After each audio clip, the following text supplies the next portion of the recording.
Jeremy Brown, welcome to the Human Capital Innovations Podcast. John, thanks for having me. Yeah, it's going to be a fun discussion today as we talk about Agile strategy and what companies should be considering and thinking about in the middle of this pandemic in relation to being agile and adaptive and responsive to the greater external environment. As we get started today, I just wanted to share Jeremy's bio with the listeners. Jeremy Brown is a veteran of strategy development and change management. He is equal parts introvert, where he totally digs analyzing complex data to spot patterns. By the way, that's me too. And extrovert, where he would enjoy a day at the executive offsite facilitating strategy decisions and team alignment. Again, me too. So we have some good overlap there. One of the biggest challenges in life was finding something that equally balanced both sides, getting a little high off the extroverted dopamine as well as the introverted, I can't even say that word. Metachlorine. Okay, thank you. I had to Google those. Yeah. Helping organizations transition to strategic agility is exactly in this sweet spot for Jeremy. And after several years working in traditional strategy shops, he became frustrated at the typical lack of execution of the beautifully designed and well-researched strategies that he helped develop. That led him to start digging into change management, adult learning, behavioral psychology, and agile methodologies, and he slowly began experimenting with these principles in his strategy work to further execution. The result? He loved the results and wanted to take a step further, not wanting to become or to be constrained with the limited business model and political challenges of an established consulting company. He launched Strategy Now with the mission of supporting his clients' transition to an agile strategy approach and to achieve 100% ROI of their strategy portfolios. Jeremy also enjoys raising two courageous daughters, traveling and spending time in the majestic Utah outdoors. And I share your passion for the Utah outdoors. I'm in Orem. Where are you at? In downtown Salt Lake. Great. Yeah, and there's so much beauty around us. And I have 6 children as well. My oldest is 16. My youngest is 7. And 4 daughters, 2 sons. And we have so much fun, just enjoying all the beauties of Utah, even amidst the pandemic. 6 kids, John. Maybe I should be interviewing you. No, it's certainly not a race or a competition when it comes to the number of kids. But we do enjoy our kids. It's a lot of fun. I really feel like, a lot of our backgrounds overlap. Much of what you said about yourself in your bio, I feel the same. I could probably describe myself in similar ways. And I think what you also suggested in the bio about being frustrated with the existing consulting firm, that has also been my experience. I've worked in traditional consulting shops and have found similar types of frustrations. And both internally in a corporate OD environment, I've worked in several of those, and then externally, with a consulting firm. And eventually, I decided, hey, I know how to do this. I'm just going to do it myself because I'll do it the way I think it should be done. So consulting firms are not notorious for innovation. There's a lot of great things that come out of that experience. So I don't want to paint it in a negative light, but taking something new and establishing it it's a lot harder to do in that type of an organization.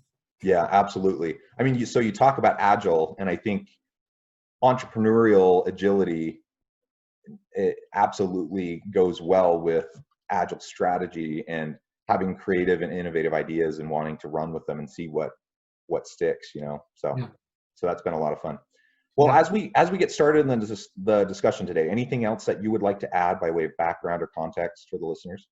You covered it, John. Thanks for the intro. Okay, very cool. So we have listeners that are all across kind of the spectrum of leadership and organizational management. We have some entrepreneurs, we have people in traditional organizations. This pandemic raises a lot of challenges for a lot of people, both individually and within their families. Of course, organizations as they're trying to grapple with the budgetary concerns and the health concerns for their people, and society at large, of course. but it also provides us with a lot of opportunity. So within what types of emerging spaces do you see in the middle of this pandemic where people might be able to launch something new that might have a high likelihood of success? Yeah, so first of all, I'd say I don't think there's ever been a better time to start a business. If you really have a strong belief or an idea of something, the traditional adage is buy low, sell high, and I think right now things are low.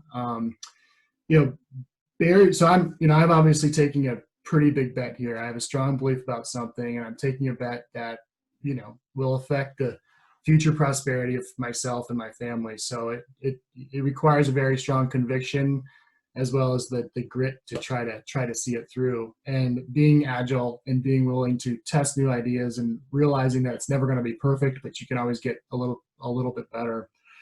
And so, in terms of new ideas or new concepts to be thinking about in the pandemic, there are several business models that I think are very much at risk. The one I came from, management consulting, has, I think most people from the inside would admit that for several years it's been, market share has been eroding by competition that came from unknown places, such as technology, Yeah. applications, even just other, kind of more lean consulting firms that don't really have overhead, that can provide you the resource that you need when you need it and not have to pay for all the SG&A that a traditional firm has. Obviously education is probably another one that there's going to be a lot of, potential shakeup on, and how people learn, and how people, maybe take an existing idea and see it into fruition.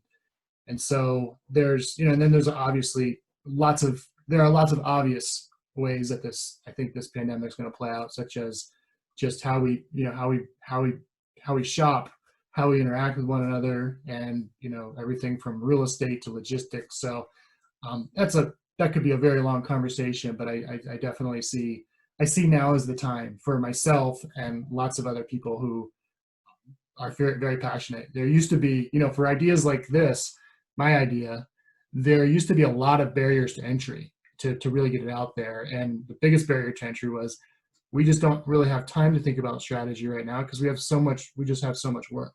And that's probably the biggest barrier to entry in my business.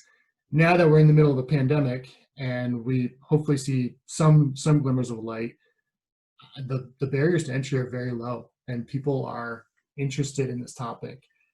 And last thing I'd add to that is, when you're starting something like this in a pandemic, in my view, it's not about market share and, accelerating quickly on the revenue side. It's more about mind share and getting people to engage and interact and think about and talk about things differently. And so once the balloon starts expanding again, and people, leaders do start to feel pressure, you're front of mind in terms of a new way of doing things. So the time is now, John, and that's my bet. Yeah, well, thank you. And I agree. I think now is a really ripe time. And we don't say that, in terms of, we're not trying to diminish Sure. the real pain and struggle that people are having. Like, Absolutely. we absolutely recognize that. I absolutely understand that the pandemic is hitting many businesses very hard, and it's hitting many individuals and families very hard. But that's actually related to the point of opportunity, because when there are these types of challenges, it's the shakeup, it's the disruption that opens cracks in spaces for people to emerge. And so, like, when you talk about the barriers to entry breaking down, that's due to this disruption. There could be other disruptions in the future, but right now it's this pandemic, and it's a major disruption, and it's illustrating, it's shining a light on huge cracks in the system across different industries where people can emerge. And so I think there's a tremendous amount of opportunity. That's my bet too. And I believe it will pay off if people take a leap, and obviously not everything works out. Entrepreneurial endeavors, so many of them fail. But in large part, that's due to some of the things you already mentioned. We don't have the time. We don't feel like we have the security to pursue an idea. There's high barriers to entry. And right now, people seem to have a little bit more time. Whether, hopefully that's not because you lost a job, but maybe it's because of just you're working from home and you're not commuting, so you have added time to your day. Barriers to entry are lower. There's like lots of conditions that right now make it a less risky shift to at least try to launch a side business or some other type of initiative. So, I say if you have a good idea, run with it. It may not work, but you'll have fun doing it. And if you're passionate about it, if you're willing to stick to it, I think good things could happen. Go ahead. No, I said I would agree with that. I think most studies would say that strategies have, anywhere from a 25 to 50% chance of success. And I think you've got to be perfectly okay with that. And that's one thing I really appreciate about agility for myself, as well as clients whom I work with, is that understanding that failure, there's a pretty strong chance it's going to happen, but being able to understand what's not going the way you expected earlier on, so that you didn't put all the chips on the table, and having the ability to pivot and maybe try something a little bit differently. The last thing I would add about the time is now. I mean, every person I know or talked to in the last 4 months is yearning for true human connection. And so it's a great time to connect with people, understand, what their needs are, what their frustrations are. Just get a real honest look at how you can help fill a void. Because I've appreciated the fact that I've had so many Zoom calls, because I work from home and I'm by myself a lot. So now I feel like I'm way more connected than I was, 4 months ago, which is to people in a face-to-face format, which is kind of crazy to think about. But yeah, it's kind of ironic, and I've felt similarly, that Zoom was there before. We could have hopped on Zoom calls easily before, but it wasn't in the mindset of people. And so, I do a lot of international stuff and international travel and collaborations, and it's expensive, it's time consuming to travel internationally. And so I would jump on Skype or Zoom calls from time to time with people, but we would travel quite a bit, and then you lose whole days just going back and forth, and just realizing, oh, I don't actually need to, take 3 days to have a 4-hour meeting with somebody. I can jump on a Zoom call, and it's like just the mindset shift has opened up a lot more collaborations and a lot more interaction than I had before, which is ironic given all the social isolation that people are experiencing. Yeah. So you've talked a lot already about, you keep on referring to Agile and Agile strategy. How, for listeners who may not be familiar with that term, I mean, I think people know the word Agile, but like in terms of the methodology and the idea of Agile strategy, what is that, and how does that differ from perhaps the traditional strategic approach that organizations have taken in the past?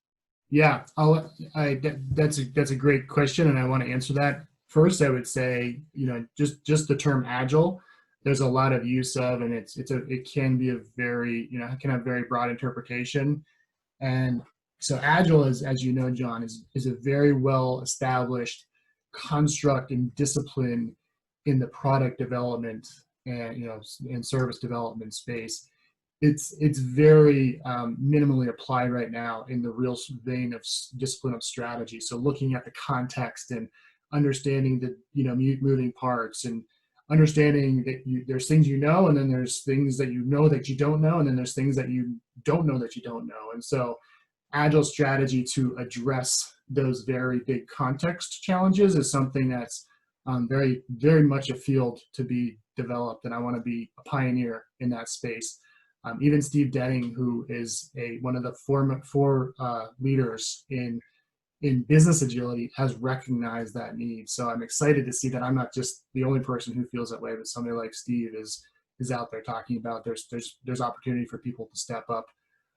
So to answer your question, what does Agile strategy mean, and how does that differ from strategic or from traditional strategy? The easiest way I could answer that, John, is that traditional strategy is building a business based on what we know today, versus Agile strategy is building a business based on what we know today and more importantly, to be adaptable for what we learn tomorrow. And so, traditional strategy has been around for a long time. I mean, really, just any like thousands of years. And obviously, just going, we're what, 30 years into the third industrial revolution and just kicking off the fourth industrial revolution.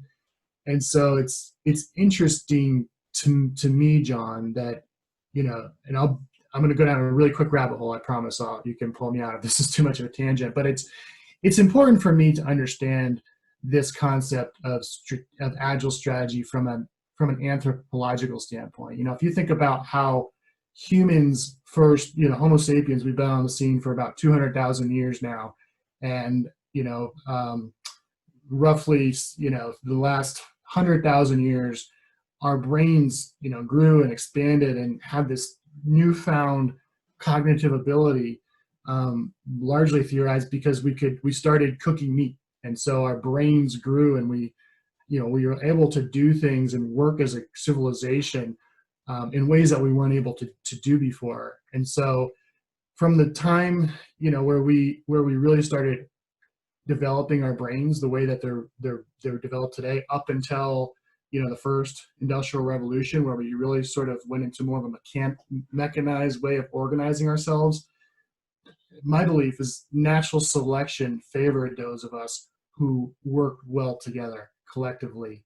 That we were hunter-gatherers, and we, even as adults, we still learned through storytelling, through play, through failure, through experimentation. Those are all things that agile strategy embraces, and those are things that traditional strategy are afraid of. And so it's just an interesting inflection point, John, that here we are, going into the fourth industrial revolution, and we have newfound abilities as individuals to connect and collaborate in ways that weren't really accepted in the traditional way. And I think, given the choice, most people would prefer to work in and would flourish in a more agile environment where failure is somewhat accepted. It's not that we just go fail for the sake of failing, but we understand, where we just talked about earlier, there's at least a 50% chance every idea is going to fail. So how do we take that and learn from it?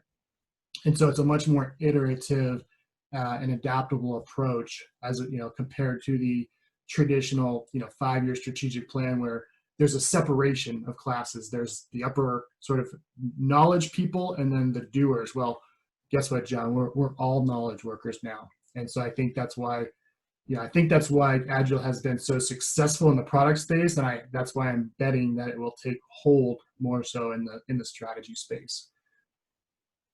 I completely agree. I think, well, first of all, everything that you said in terms of the anthropological development, I think is really interesting and insightful, and I agree with that. And I think, as we think about the usage of Agile and falling forward, failing fast, Mm-hmm. not putting all of our eggs in one basket, recognizing that we're going to learn, we may, it may be way less than 50%. We may try 10 things and only one of them work. Right. But if we're doing it in an iterative process, where we're learning as we go, that will allow us to make huge strides rather quickly. And that's really the whole Agile process. So I'm curious what you think. So say you have a organizational leader, they're listening to this podcast, they've heard a little bit about Agile, they're thinking, yeah, I should really try to embrace this, I should try to do something for my organization. What would be some of the first steps that you would suggest to them as they're trying to shake up their current strategic model and embrace more of an Agile approach? Yeah, absolutely. So the first thing is understanding that it's for Agile strategy to be effective. There is a growing body of knowledge, and this is something I'm personally trying to help push, a growing body of knowledge of how to develop strategy in a more agile way. And so that's just having some commonly used or tested practices is the right start. You need to understand, okay, if you went through an old school strategic planning process, and you had sort of a framework to follow, well, there's a bit of a there's a lot of parallels to the old framework, but one of the biggest differences is that in the upfront sort of big picture thinking, you've got more bottom up involvement in that, and then in the downstream execution and implementation, you have more top down, more leadership involvement in that, as opposed to kind of pushing it off to middle management to execute. So I think it's firstly just understanding that to be successful in agile strategy as a leader, you need to be able to be vulnerable. You need to be able to co-create with your people. If I could help someone visualize what agile strategy looks like versus traditional strategy. In traditional strategy, picture the CEO, the senior management team getting back from the offsite retreat with the big binder and pushing it across the table to the conference table to the middle managers and saying, go execute. And here's your KPIs and your bonus is going to be tied to this. And then you kind of like, if this was a cartoon, there'd be the bubble coming out of the middle managers thinking, good God, what were they thinking? Were they drinking too much wine? Because these are all great aspirations, but we're never going to achieve these in 5 years. Versus in an agile strategy, if you had a side-by-side, an agile strategy visual would be the CEO, the middle management, and the individual contributor all at the conference, at the whiteboard, co-creating ideas, asking each other questions, saying, okay, you know what? There's still a lot we don't know, but we're willing to bet the next 3 months that if we put effort in this area, we can progress the ball way more than we could have before. And it's okay if everything doesn't work out. This is not tied to this is not directly tied to your compensation. That's a big distinguishing factor. And let's go try this and come back and learn from it and talk about it in 3 months. And that's the visual. That's the ideal state. In reality, when a lot of leaders try to go to Agile, picture the second visual where they're all at the whiteboard, but instead of actually having good conversations, the middle manager is standing there thinking, when is the CEO going to put a knife in my back and tell me I'm not going to get my bonus or I did something wrong? And, so I'm not really willing to embrace all this. And then the individual contributors thinking the same thing. When is the middle manager going to put the knife in my back? And so that's a visual that if I could picture like from where it is today to where you want to go to what the reality could be if you don't really address the organizational maturity, the leadership capabilities. So there's 5 major traits that contribute to strategic agility at an organizational level. One is actually having some sort of process or framework to follow. That's not the traditional way. The other one is the leadership traits that I talked about. There's the customer and partner, so the external partner experience, the internal employee experience. Those are all things that have to be addressed, and not everyone's going to go from 0 to 100. You might go from 0 to 5, and that could be great progress.